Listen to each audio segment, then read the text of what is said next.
Welcome, everyone, and thank you so much for joining today's session and also for accommodating this slight change in time and all the confusions.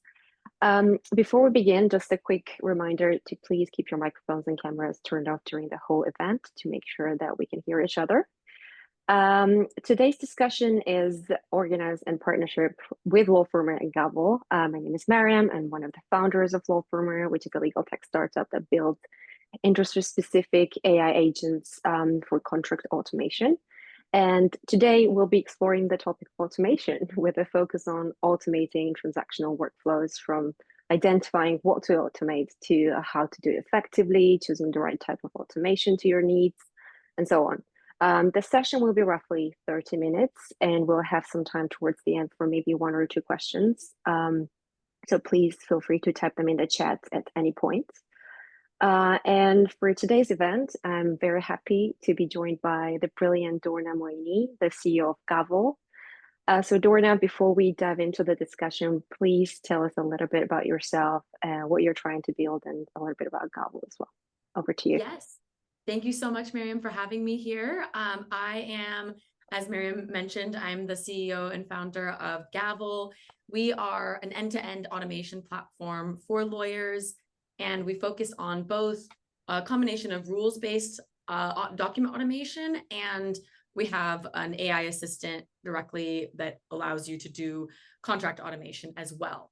I am a former lawyer myself, so I practiced for almost a decade at two big firms, and Gavel really arose from a lot of the work that I did in my practice that I wanted to build technology around. And so every day we work with tons of lawyers. Our whole team is made up of lawyers and engineers to build the types of tools that we would have wanted in our practices. So I'm really excited about this topic because we're going to be diving deep into exactly how you can do that for your firm, no matter what stage you're at in that automation process.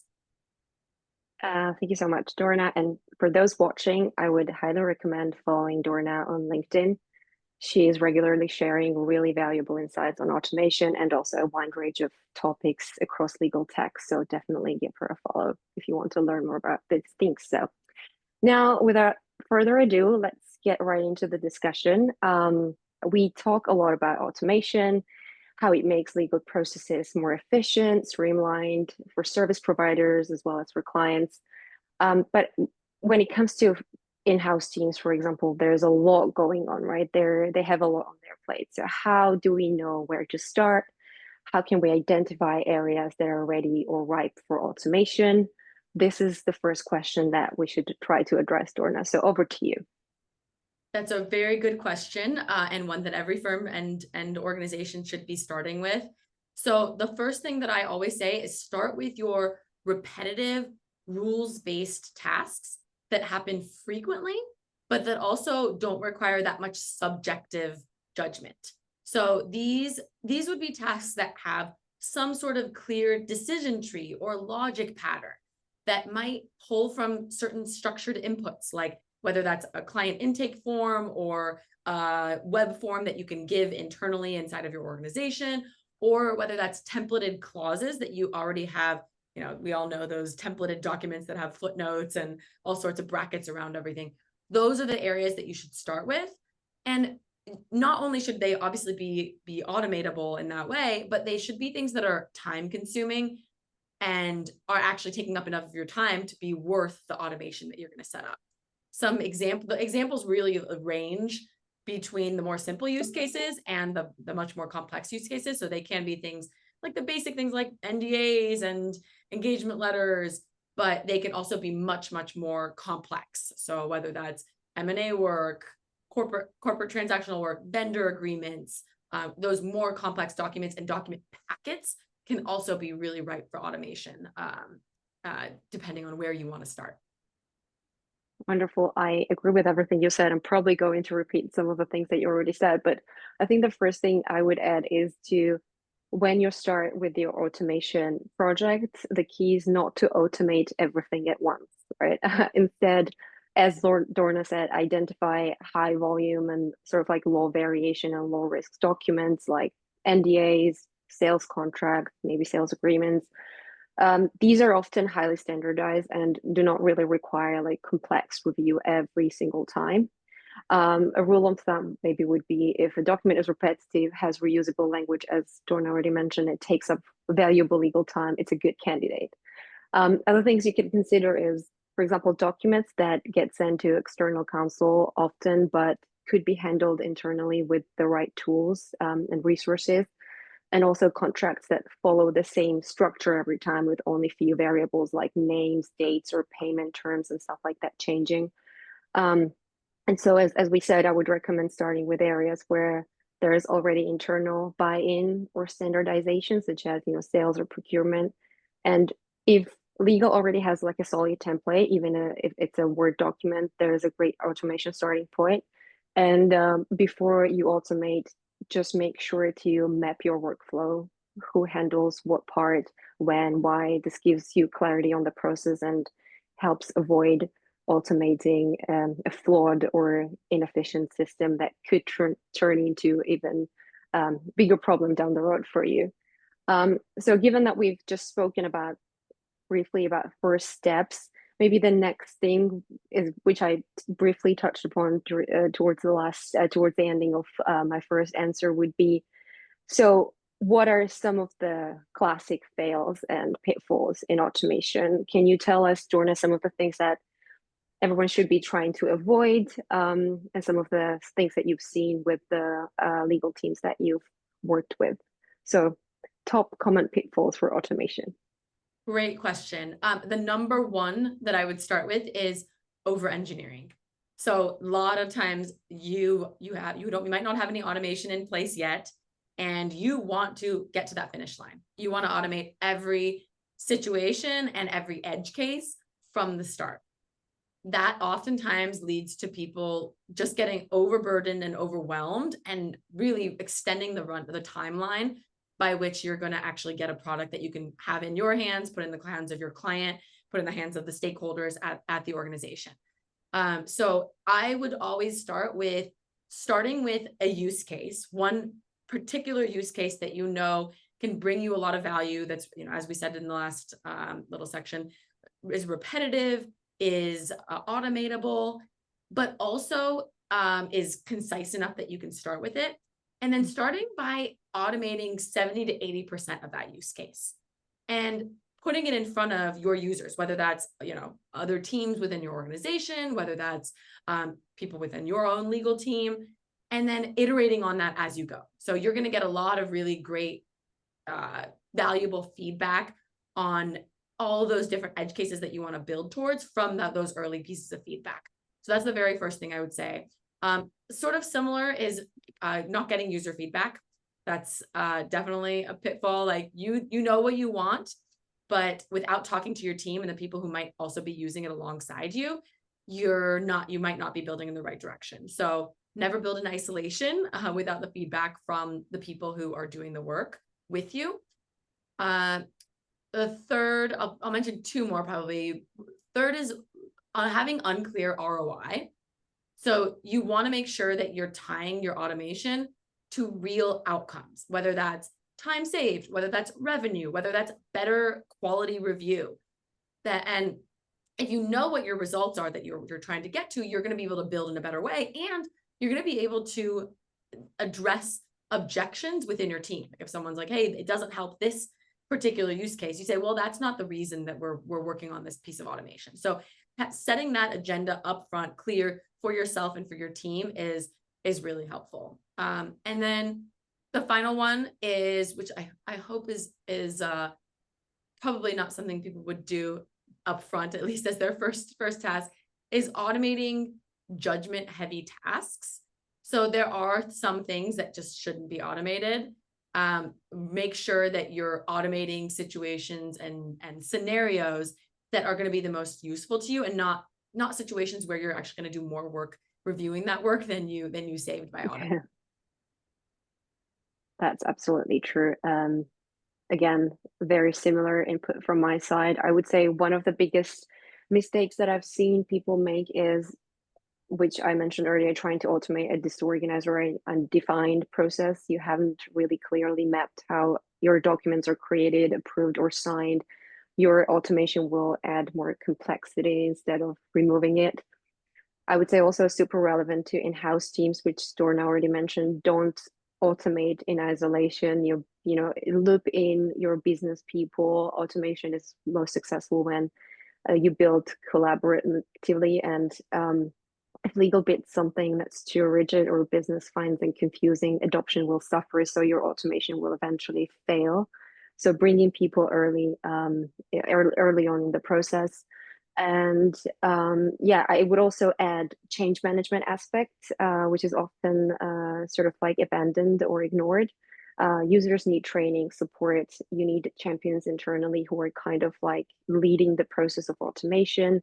You need the right onboarding campaign, the right kind of guides, and also like celebrating quick wins and incentivizing people to get involved, because legal professionals already have a lot on their plate. So you have to make sure they're somehow incentivized to sort of be involved in your automation process. Otherwise, it's just like another added layer to their already busy work. And finally, again, what Dorna mentioned, really measuring success early on and often, knowing what you want to achieve with the automation process. Without usage data, it's really hard to track your ROI or fix something that's not working. So set your KPIs, whether it's time saved per contract, or how many people are using this new tool, or what's the turnaround times, or what are some of the risks mitigated. It doesn't have to be necessarily quantifiable, but there are some KPIs that you can just really gauge in the process if you're observing. So yeah, that would be my quick overview. And before we get to the next question, I would encourage everyone to drop questions in the chat.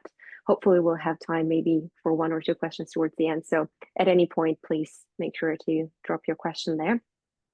Okay, so we've spoken about a few things that they shouldn't be doing. Now let's focus on some of the must-dos. For you, Dorna, what are some of the non-negotiables in the automation process? What are some of the boxes that we absolutely have to tick for it to be successful? Yeah, great question. I actually have a little, whenever we do in-person events, I have sort of a little worksheet that we give to people, and we sit down and we have people map out the Venn diagram of what is an automatable product. And that ends up being the pieces of work that are rules-based, but also repetitive enough, sort of like we've been talking about throughout this call. So the first thing I would actually say is sort of mapping out, and mapping out means mapping out what you want to build and whether it's the right project for automation. But then also, once you pick your tool, mapping out what that workflow looks like. And people do that in many different ways. Some people, like for us inside of our platform, sometimes people will build it out.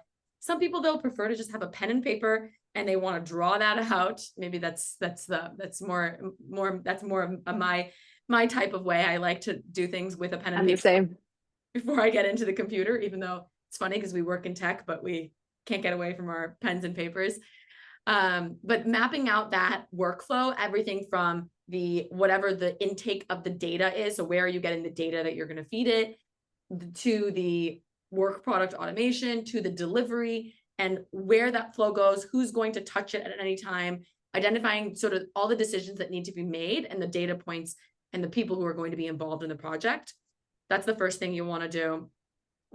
Obviously, you want to be choosing the right tool for your project. And I think we're going to talk about this in a little bit as well, but understanding whether you are building something that is a rules-based tool, or whether it's using generative AI, whether it's using structured logic or unstructured language, that is really important, or whether it's different products that are coming together.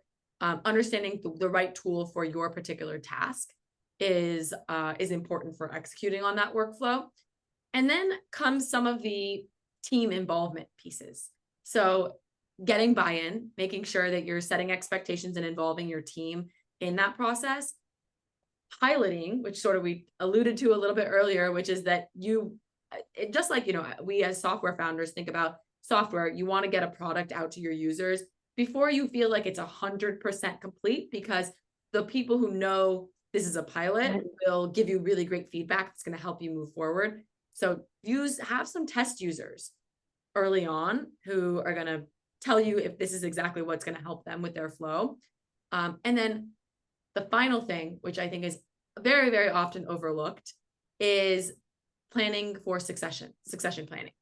We have so many times when we get messages from customers, from people at customers, they're in-house and the stakeholder left the firm and they have been using a tool, but someone else was upkeeping it and they now don't know where to find it, don't know how to update it.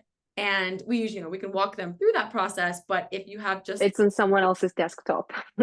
exactly, I hope not. But if you have some basic information that you can pass on to your team on, okay, if I'm not here, what can you do to update this, access the source? That's going to be really helpful for the rest of the future life of the tool and the automation that you're building out. Absolutely. Knowledge transfer is a huge part of it. And I also love what you mentioned earlier about the Venn diagram and pen and paper as well. I'm also a pen and paper person. I think I can think more clearly when I'm using pen and paper and also conceptualize the whole process I think there's in actual a more data on clear that way. actually, on it, Really? like That makes a paper lot of sense. allowing you to get your thoughts out better and also improving the memory. Yeah, we are talking about automation, but we don't need to automate everything, just the right things. This is Exactly. what the discussion is about. If something works really well, then you don't need to touch it for the sake of automating something. So, Exactly. just without repeating what you mentioned, which were really, really great points, I would maybe bring a couple of specific examples. So start by choosing the right documents. Again, as we mentioned, like high frequency use, standardized content, clear ownership, and use this as an opportunity to consolidate and clean up your templates. I would say do not automate 10 nearly identical NDAs. Maybe consolidate into a well-structured one template that you will use in the project. And also look at your approval and build approval workflows from the beginning. That way, legal can maintain oversight on important areas where needed, especially for customizations on high value contracts so that you're not losing sight of what's happening. And I would say another key must do in the process is to enable self-serve for business users. This is something that we talk a lot about in Lawformer, self-serving and other teams and involving them in the process. Legal should set the rules and structure, but business teams like sales, procurement, partnership should be able to generate some of those documents on their own quickly if they're really standardized. And that not only reduces turnaround time and accelerate deal cycle, but also allows legal to focus on strategic matters. We often talk about how legal slows down business, but I think it's often because legal is pulled into so much work that doesn't really need them to be pulled into. And if other teams are given the right resources and tools to handle some of the work that's themselves, legal won't be slowing down the business. So I think also empowering the self-serve function for teams outside of legal in the automation process is really important and will make things easier, not just for legal, but also those teams that won't have to wait on legal for days, sometimes for weeks. Who knows? Very So yeah, that would be my addition. And then Dorna, you briefly mentioned types of automation already and what's the right tool and how do we know how and how we're automating things. And let's maybe talk a little bit about the distinction between rules-based automation and now very topical GenA automation. Do we have to pick one or another, or can we combine them? What are they best applied to? And how should legal teams get started with picking what's right for them? Yeah, very good question. At Gavel, we have two products. We have a rules-based automation product and a generative AI product. And so I feel like we're very often addressing this question with customers on they want to use a certain tool and they have an idea of what they want to use, but we often have to say, oh, actually, your very specific type of task would be better served by the other tool because it's just what it lends itself to and you're going to get better results. So starting with sort of what's the distinction between these two types of automation. Rules-based automation, I think everyone is very excited about generative AI. There's a lot of power that we haven't seen in the past. So I don't want to underplay the impact of generative AI, but sometimes the old way, the traditional rules-based automation actually will get you better results. So rules-based automation is best for the types of workflows that follow structured, deterministic paths. So like generating documents from form inputs that go into standard language based on responses that would follow a decision tree. So if you have a template out there for it, if you have a template, like we were talking about earlier with all the little highlighted sections and the bracketed sections and the footnotes at the bottom that tell you when to include a certain paragraph and when not to include a certain paragraph, that is you should really use rules-based automation. The reason for that is because if you spend a little bit of time to build out that logic, like the logic rules, every single time that you want to generate that document or that set of documents together, you just put in the inputs and you know that you're going to get the same exact results for that particular scenario. And you should always review your work, but you are not going to be as self-conscious of every single word and every single section. By contrast, generative AI is ideal for more unstructured tasks that require more context, more nuance, more natural language flexibility, clauses that you may never have used before. You are adjusting a contract that you had before for let's say you never work with, media rights, and you are inserting media rights into a specific type of contract and you don't have any language for it. That would be a better use case for generative AI because you don't have any language for it and you need sort of a thought partner within that process. Also, redlining third-party agreements, proposing revised clauses in commercial vendor agreements, summarizing terms. Those types of tasks are better for generative AI. And then there are some types of tasks where you might actually want to combine the two. You have part of your workflow that's done with rules-based automation and part of that workflow that's done with generative AI. And that's really like when at Gavel, we're always saying, how can we get our customers to 100% automation, like as near to 100% automation as possible? Right. And that ends up being the path is if you combine these in the right parts of your workflow. So those are some of the distinctions and things that I would think of. And maybe we need like a worksheet that everyone can work on that will guide them down different paths for rules-based versus generative AI. Yeah, I actually shared this morning on LinkedIn sort of like a table that outlines the differences between sort of like rules-based versus Gen AI. So I'll make sure to send the table along with the recording of this discussion. And I think, Dorna, you really clearly and perfectly outlined the differences between the two and where they are best applied to. So I won't get into the details of this. But yeah, as you mentioned, they are really powerful when used together. Just knowing where to use each is best. And they can provide you with like a really powerful balance of structure and certainty plus creativity when you don't have a template or when you haven't previously worked on something. That's where Gen AI is really helpful. Your creative assistant, let's put it this way. So yeah, knowing how to use each is really important, and it will get you to the best results. So not picking sites, I would say. And so I'm conscious of time, so I really want people joining this discussion and also those who couldn't make it to walk away with like maybe a simple framework for automation that they can apply to start working on automation processes on their own within their team. So what would be sort of like a few bullet point practical framework that we could share with some of the people watching this to get started on their automation journey? The framework that I like to use is record, rank, run. So triple R, record. First, document every single task that you've done over 1 week and write down clearly what that is. Then rank. So identify which ones are high volume, which ones have low variation, which ones are time consuming. And then the run part comes in, which is pick one of those to automate using whether that's rules-based automation or testing AI inside of that workflow, and try to test that out with your users. So really start small, prove that impact, and then expand from there. Wonderful. Yes, I think my framework would be very similar, just making sure you know your workflow, what you're automating, and also inventory of your documents, like maybe 5, 10 contract types, maybe even less starting to begin with, that your team handles most often, and then understand how often are they being used, how standardized they are, what are the risk involved, is it high risk, low risk, and then pick low risk templates and high frequency templates like NDAs or standard service agreements, and make those your automation sort of like pilot project. And we spoke about this so many times, but involve users early, and track results.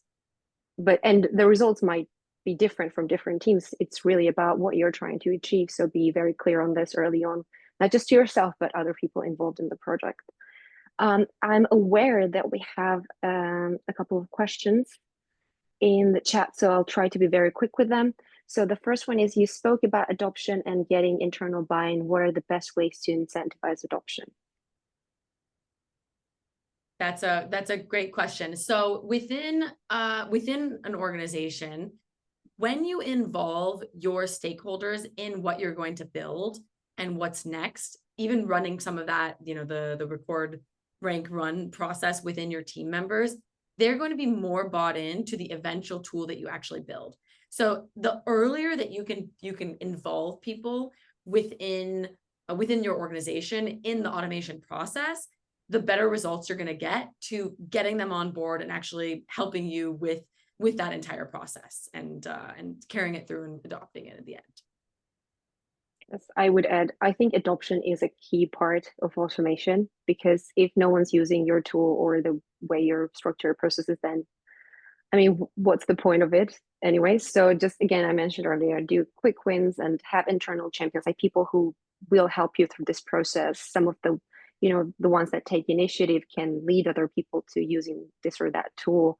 And just make sure that you explain to people in very simple terms what's the purpose, how it actually will improve their efficiency, how it will offload some work from their tables. Just really make sure that they understand what's in it for them, what value can it bring.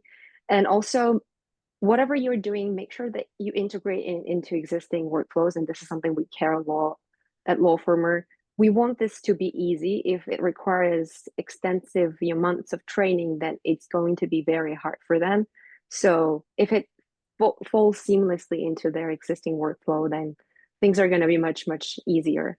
So build automation that is not too overwhelming. So again, pilots start one by one, step by step, and just reward people for their efforts. Share the results. Let them know how much time they've saved or how quicker they've done things and how happier the clients are by their work. So make sure that they see the results, because otherwise it might get harder.